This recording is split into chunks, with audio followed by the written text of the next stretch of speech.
நம்ம எல்லாருக்கும் வந்து ஒரு எஃபோர்ட் போட்டு ஒரு வீடியோ பண்றோம்னாலும் அதுக்கு பின்னாடி ஏதோ ஒரு உழைப்பு டெஃபினட்டா இருக்கும். ஸோ அப்படி வந்து உழைப்புக்கு பின்னாடி யாரோ ஒருத்தரோட ரெகக்னேஷன் வந்து நம்மள இன்னும் அடுத்த கட்டத்துக்கு புஷ் பண்ணும். அப்படி உங்களுக்கு வந்து கிடைச்ச முதல் ரெகக்னேஷன் யாரு? சித்திக் தான். ஓகே, சித்திக். ஓகே, சித்திக்கு ரஃபீக் கூட இருக்கு. சித்திக்கு ரஃபீக் தான் எனக்கு இந்த மாதிரி ஒரு ஓகே டைமுக்கு காரணம்.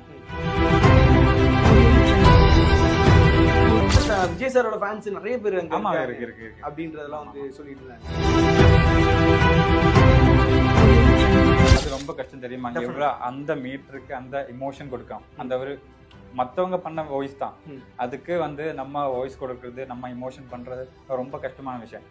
எனக்கு ஏன் டயலாக் சொல்ல முடியும், ஆனா மத்தவங்க டயலாக் நாம சொல்றது ரொம்ப கஷ்டம் தான். கிட்ட காசு இருந்தா நான் கண்டிப்பா பண்ணிடுவேன்.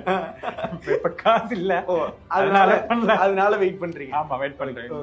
இப்போ எல்லாம் காசு எல்லாம் வந்ததுக்கு அப்புறம் கண்டிப்பா அப்படி இருக்கணும்.